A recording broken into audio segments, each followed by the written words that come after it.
Assalamualaikum warahmatullahi wabarakatuh. Ananda mahasiswa sekalian, apa kabar semuanya? Mudah-mudahan kalian dalam kondisi sehat-sehat ya. Nah, untuk pertemuan kedua ini kita akan membahas tentang struktur atom. Baik, lanjut saja kepada capaian pembelajaran untuk materi ini. Nah, capaian pembelajarannya, mahasiswa mampu menjelaskan tentang perkembangan teori atom. Kemudian, mahasiswa dapat menjelaskan partikel dasar penyusun atom. Yang ketiga, mahasiswa mampu menganalisis hubungan partikel dasar penyusun atom dan sifat-sifat atom. Nah, kita lihat perkembangan teori-teori atom ya, mulai dari zamannya Demokritus. Demokritus membuat pernyataan ya, mengatakan semua materi terdiri atom yang kecil, keras, dan tidak dapat dibagi, tidak dapat dihancurkan, berbentuk dan berukuran berbeda. Kemudian dia mengatakan juga pada atom terdapat ruang-ruang kosong di antara atom-atom itu. Lalu atom itu berwujud padat. Kemudian atom bersifat homogen dan tidak punya struktur internal. Atom memiliki bentuk, ukuran, dan berat yang berbeda. Kemudian berdasarkan Demokritus membuat pernyataan-pernyataan seperti ini berdasarkan observasi pada pasir pantai ya, yang terdapat di pinggiran pantai tentunya.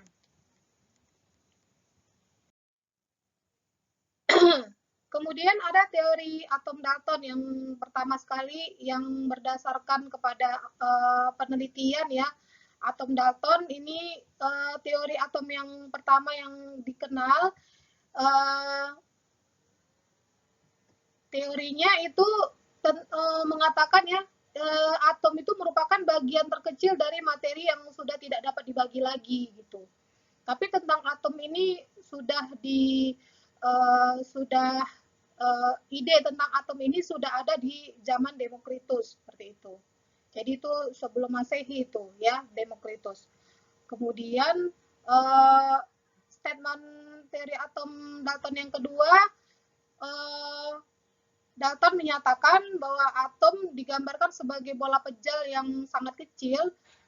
Nah, suatu unsur memiliki atom-atom yang identik dan berbeda dengan unsur yang lain. Jadi unsur itu suatu unsur ya, dia mempunyai, kalau di dalam satu unsur itu dia mempunyai atom-atom identik. Tapi kalau berbeda unsurnya, maka atomnya sudah berbeda lagi gitu. Tapi ini nanti pernyataan ini akan disangkal ya dengan keluarnya isotop ya, seperti itu. Kemudian yang ketiga, unsur-unsur yang identik akan memiliki atom-atom penyusun yang berukuran sama, masanya sama, dan sifat-sifat yang identik. Yang keempat ya, pernyataan yang keempat itu atom bergabung membentuk molekul unsur atau molekul senyawa dengan perbandingan bilangan bulat dan sederhana. Nah, ini nanti pada hukum-hukum dasar kimia ada hukum Dalton ya, itu kemudian ada juga hukum berganda gitu ya, hukum perbandingan berganda. Lalu yang kelima, reaksi kimia merupakan pemisahan atau penggabungan atau penyusunan kembali atom-atom sehingga ya atom itu tidak dapat diciptakan atau dimusnahkan gitu. Nah, itu teori pernyataan tentang Dalton. Selanjutnya, nah ini hipotesis Dalton itu digambarkan model atomnya Dalton itu sebagai bola pejal seperti ini ya, jadi tidak punya muatan ya. Kemudian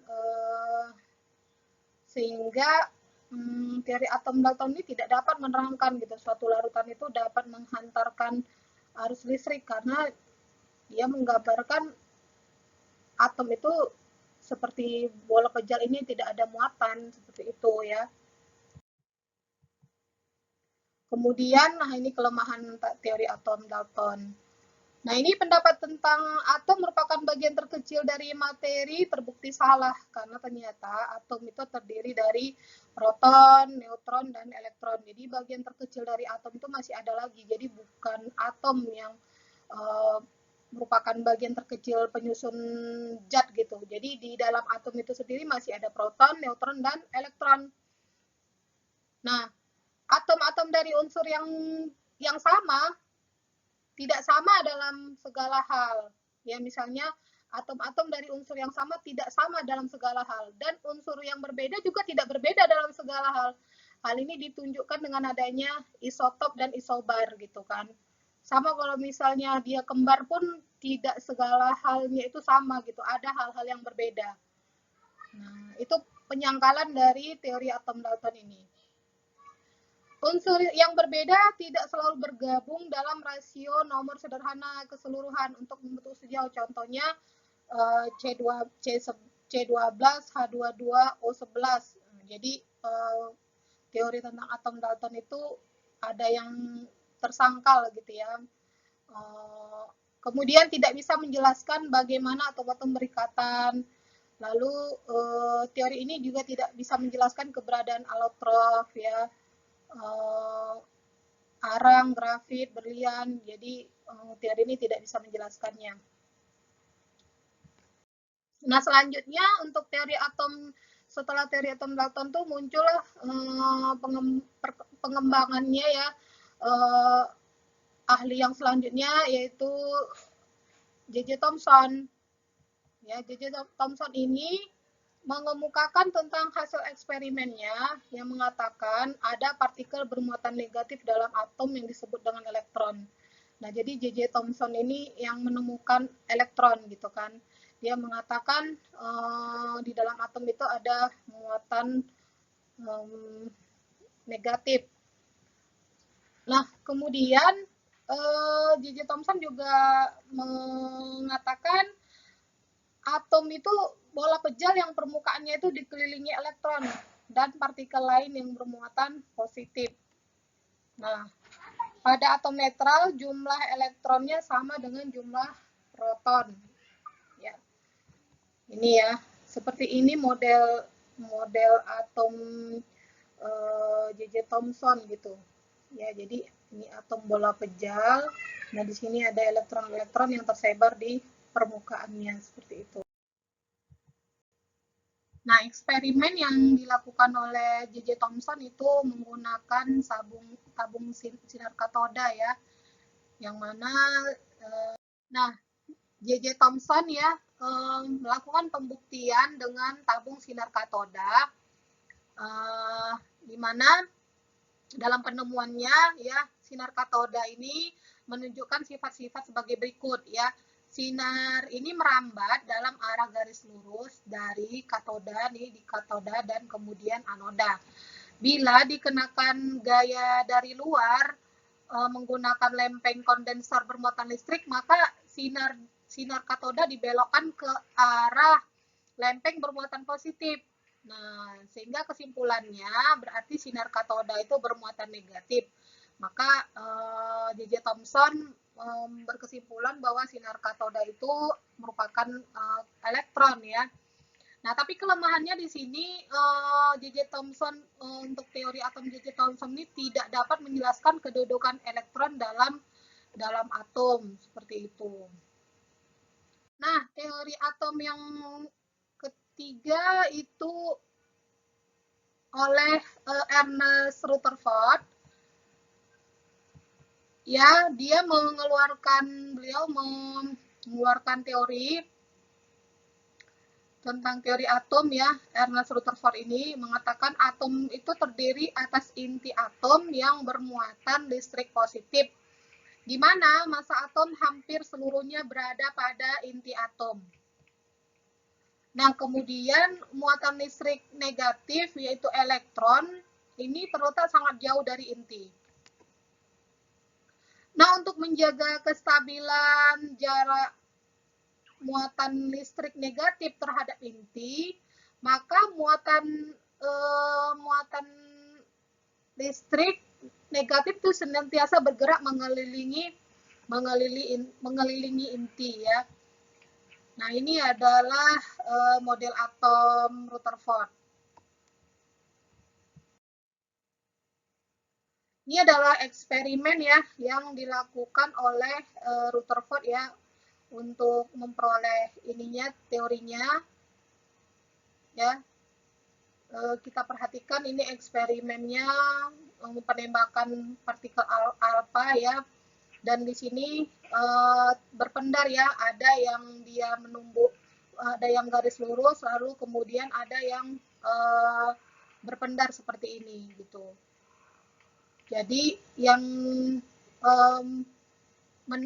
menembak lempengan ini, plat ini ya, dia ada yang diteruskan, lalu kemudian ada yang mental, kemudian ada yang dibelokkan gitu ya.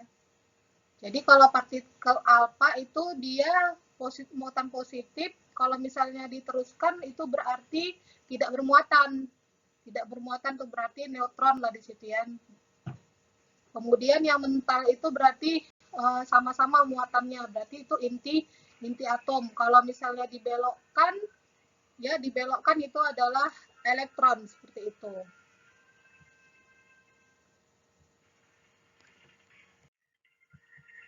Nah, ini ya. Ada yang dipantulkan, ada yang diteruskan ya, dan kemudian ada yang dibelokkan. Nah, kelemahannya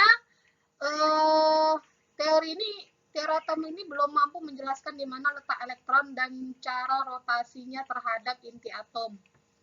Kemudian yang kedua, elektron memancarkan energi ketika bergerak sehingga energi atom menjadi tidak stabil. Terus tidak dapat menjelaskan spektrum garis pada atom hidrogen. Kemudian tidak dapat menjelaskan mengapa elektron tidak jatuh ke dalam inti atom. Berdasarkan teori fisika, gerakan elektron mengelilingi inti disertai pemancaran energi ya. Yang lama-kelamaan energi elektron akan berkurang gitu. Lintasannya makin lama akan mendekati inti dan jatuh ke dalam inti. Kemudian yang selanjutnya setelah teori atom Rutherford itu Niels Bohr ya. Niels Bohr mengatakan atom terdiri dari inti yang bermuatan positif dan dikelilingi oleh elektron yang bermuatan negatif di dalam suatu lintasan. Kemudian elektron yang bergerak tidak melepas dan tidak menyerap energi. Elektron bergerak pada lintasan tertentu dan lintasannya itu diberi nomor 1, 2, 3 dan diberi lambang KLM. Nah, elektron ini dapat berpindah ya dari satu lintasan ke lintasan lain dengan cara melepas dan menyerap energi. Nah, ini adalah model atomnya ya tadi ya. Kemudian Niels Bohr ya menentukan ya cara menentukan besarnya energi yang diperlukan atau dipancarkan ya.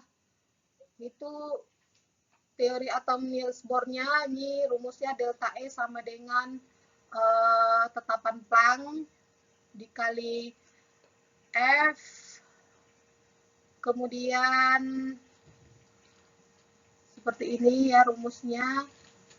Ini adalah model atom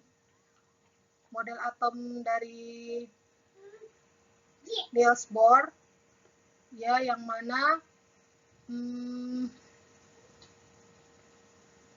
setiap kulit itu dilambangkan dengan KLM.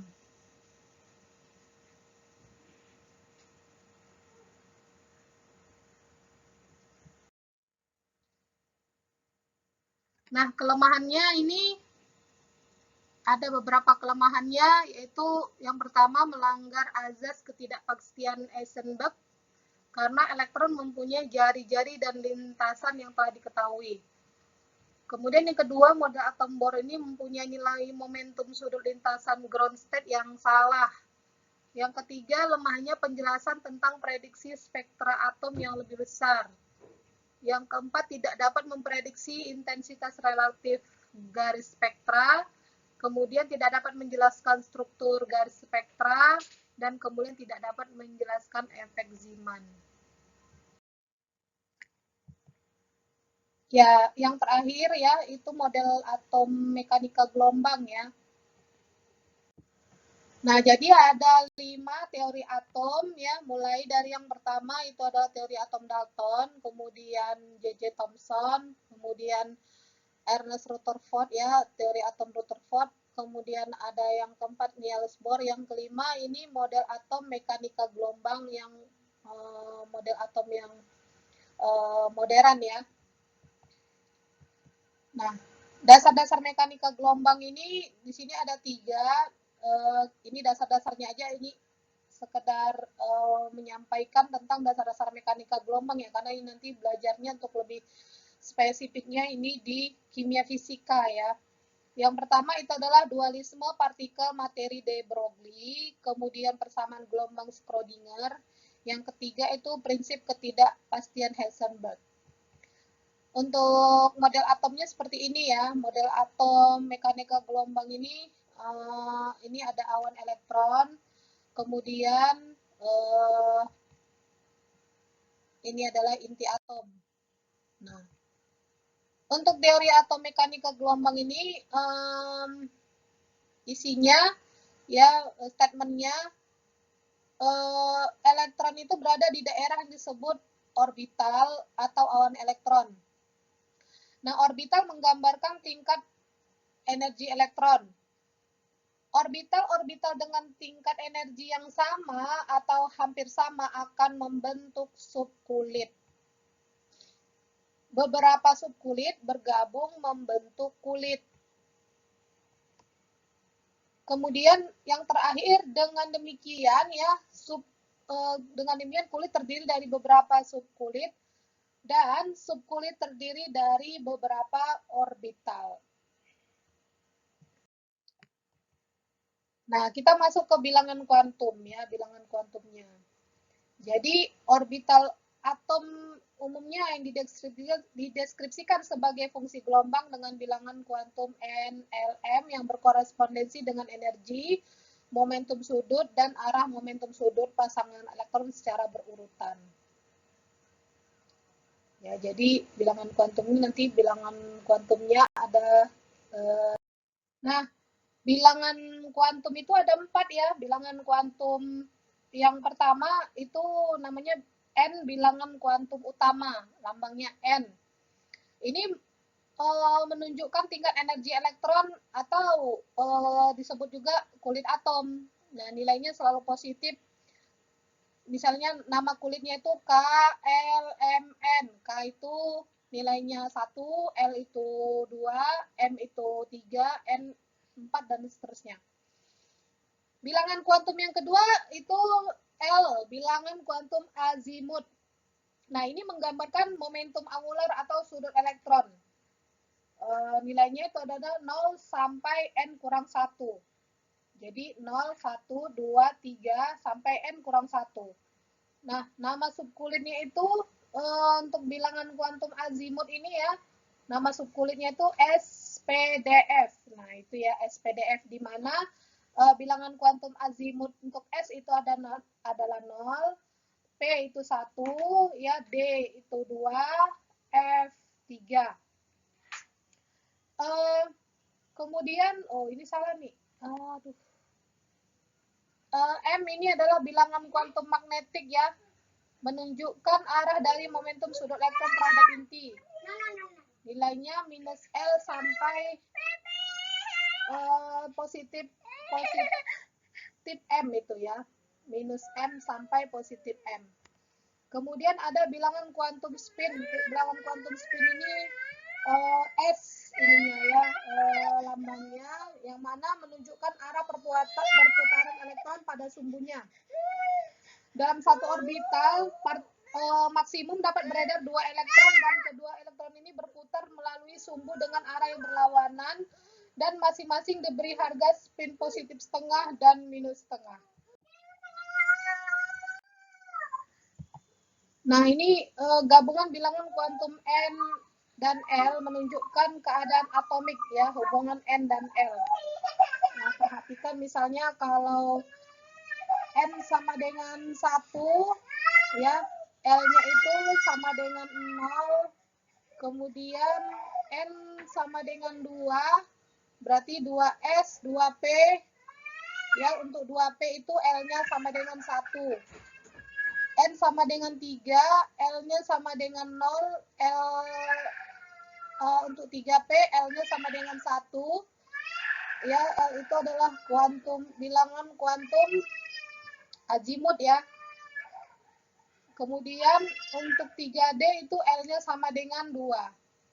Nah, kalau kulitnya N-nya sama dengan 4, berarti 4S, 4P, 4D. Yang mana 4S ini nanti bilangan kuantum azimutnya ya.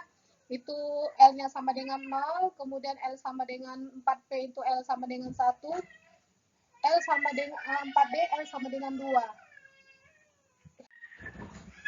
Nah, masing-masing orbital ditempati maksimal elektron yang berbeda-beda ya. Orbital S itu maksimal diisi 2 elektron, P maksimal diisi 6 elektron, dan D itu 10, F itu 14 elektron. Nah, itu maksimalnya. Hubungan L dan M ya. Bilangan kuantum azimut. Jadi kalau misalnya bilangan kuantum azimutnya ini berarti kalau 0 itu berarti dia suborbitalnya itu S. Kalau dia bilangan kuantumnya 1, bilangan kuantum azimutnya 1 berarti orbitalnya suborbital ya, bukan orbital, nama orbitalnya itu P. Kemudian subkulit ya, subkulit. Jadi nama orbitalnya S, P, D, F. Kemudian kalau bilangan kuantum azimutnya 2 itu orbitalnya D. Kemudian bilangan kuantum azimut 3 itu orbitalnya F. Nah, bilangan kuantum magnetiknya ya untuk S itu adalah 0. Nah, jumlah orbitalnya 1S. Jadi gambarnya seperti ini ya. Gambarnya nanti saya gambarkan dia satu kotak seperti ini aja.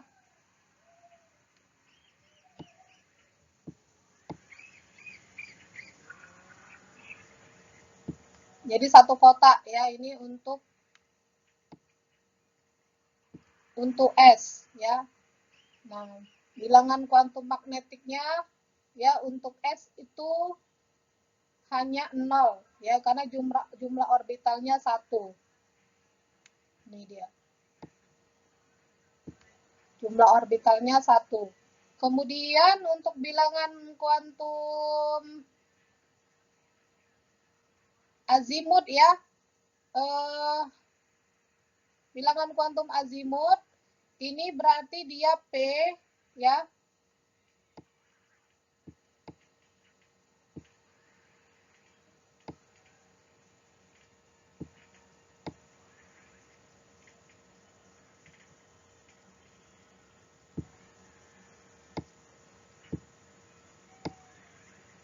Nah, seperti ini apa namanya orbitalnya. Jadi ada 3 orbitalnya, yang mana nanti bilangan kuantum magnetiknya itu ada 0 ya. Kemudian ada minus 1 ya, minus 1-nya di sini. Terus ini di sini ada positif 2. Positif 1. Nah, gini. Nah, makanya ada 1, 2, 3 ya. Untuk untuk bilangan kuantum azimut P ya. Bilangan kuantum azimut dengan nama orbital P itu bilangan kuantum azimutnya 1, di mana bilangan kuantum magnetiknya itu ada 3, minus 1, 0, positif 1. Jadi jumlah orbitalnya ini dia, ruang-ruangan ini 1, 2, dan 3. Ya. Kemudian untuk bilangan kuantum azimut yang 2 itu nama orbitalnya D ya. Nilainya 2, ini berarti bilangan kuantum azimutnya 2. Nah, orbitalnya berapa ya? Jumlah orbitalnya itu ada 5 ya, 5. Jadi seperti ini, 1, 2, 3, 4, 5 ya. Yang mana nanti di sini ini tengah-tengah 0, kemudian minus 1, lalu minus 2, ya, kemudian positif 1, positif 2. Nah, gitu ya. Kemudian yang terakhir itu bilangan kuantum azimut yang untuk 3, yang nomor 3, yang bilangannya 3 itu adalah nama orbitalnya F. Berarti jumlah orbitalnya itu sebanyak 5 ya.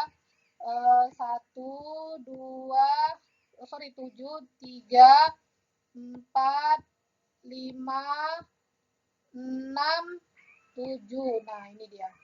Berarti nanti di sini 0 ya, 0 di sini minus 1, minus 1, minus 2, minus 3 ya. Kemudian ada 1, ada 2, ada 3. Nah, itu.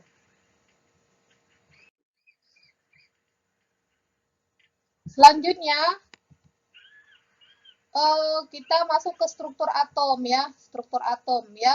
Struktur atom ini mempunyai 3 ya, mempunyai 3 sub ya, 3 sub atomik, 3 sub atomik partikel penyusun atom yang sudah terkenal sekali ya. Kita tinggal ngulangin aja. Yang pertama itu adalah proton ya. Proton ini muatan positif ya. Muatan positif. Kemudian ini adalah netral, tidak bermuatan. Kemudian elektron muatannya negatif. Gitu. Nah, lambangnya itu seringnya nanti X ya, nomor notasi atomnya itu adalah X, yang mana di atas ini yang A ini dia merupakan nomor massa, yaitu proton tambah neutron. Kemudian untuk yang Z-nya itu adalah nomor atom ya. Jadi A-nya ini adalah nomor massa, proton dan neutron. Kemudian Z ini adalah nomor atom. Ya, nomor atom itu menandakan tentang proton ya. Proton ini sama dengan elektron bila atomnya tidak bermuatan gitu. Bila atom tidak bermuatan. Nah, ini contoh. Kita perhatikan contoh soal gitu. Misalnya ada notasi natrium seperti ini ya. Notasi natrium Na2311. Ya, tadi yang di sini yang ini adalah nomor massa ya. Nomor massa itu adalah jumlah proton ya, jumlah proton ditambah neutron. Lihat, jumlah proton ditambah neutron berarti 11 ditambah 12. Oke, berarti 23. Kemudian nomor yang 11 ini adalah nomor atom.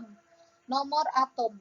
Nomor atom, kalau dia nomor atom itu menandakan jumlah proton sama dengan jumlah elektron, berarti atomnya itu netral ya. Atomnya ini netral. Tapi kalau misalnya dia bermuatan ya, misalnya seperti ini Na positif yang melepaskan 1 elektron, berarti Na positif ini berarti melepaskan tanda positif itu berarti melepaskan. Nah, proton tidak sama lagi dengan elektron ya. Kalau dia netral, tadi protonnya harus sama dengan elektron. Nah, tapi kalau misalnya dia bermuatan, proton itu 11, kemudian elektronnya melepaskan tadi satu elektron kan, elektronnya berarti tinggal 10 di sini. Ya. Nah, kalau dia netral kan 11 11. Karena ini melepaskan satu elektron, tinggal elektronnya berarti 10 gitu. Nah, kalau yang ini Ca2 positif, protonnya itu sama dengan 20 gitu ya. Protonnya 20 ya. Berarti nanti di sini berapa nomor masanya? Nomor massa berarti berapa nomor massanya? Nomor massa itu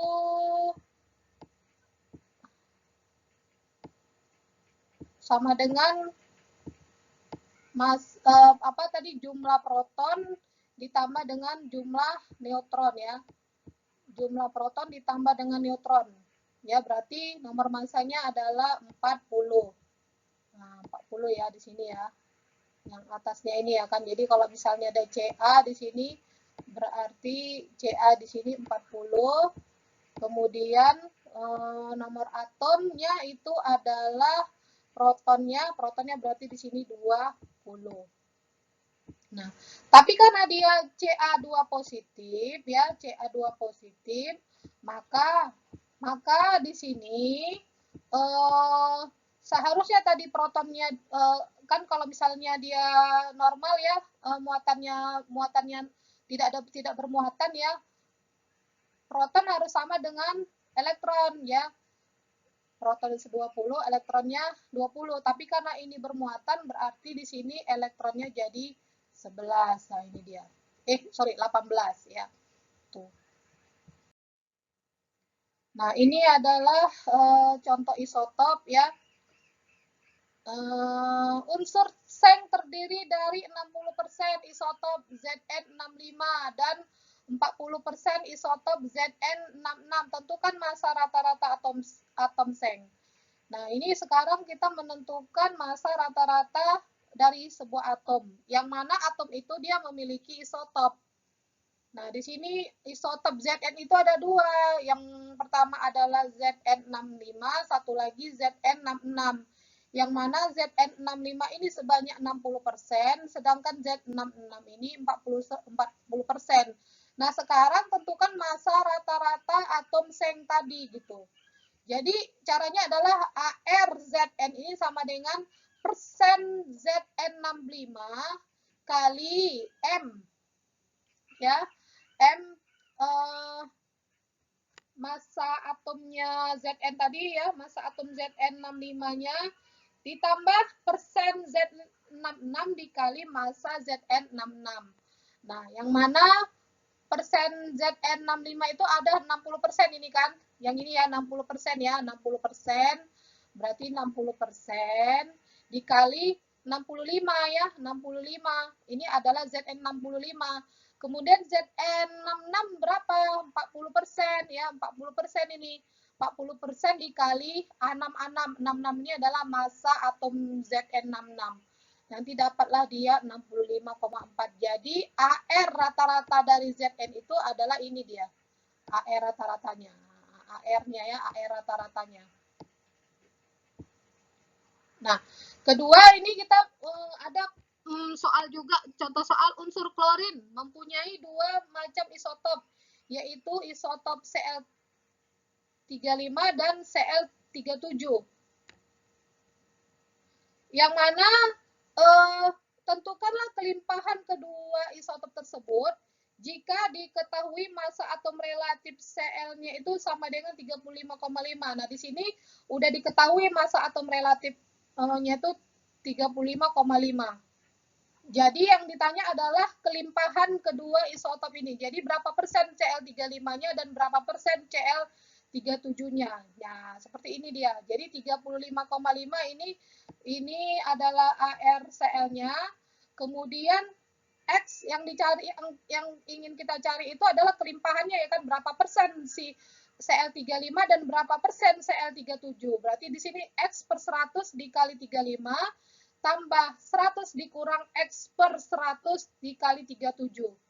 Ya, nanti didapati X-nya itu sama dengan 75 ya, berarti yang kelimpahan si X sama dengan 75 itu adalah yang pertama itu X-nya itu X-nya ini adalah untuk yang si Cl35 ya, kalau X-nya aja 75%.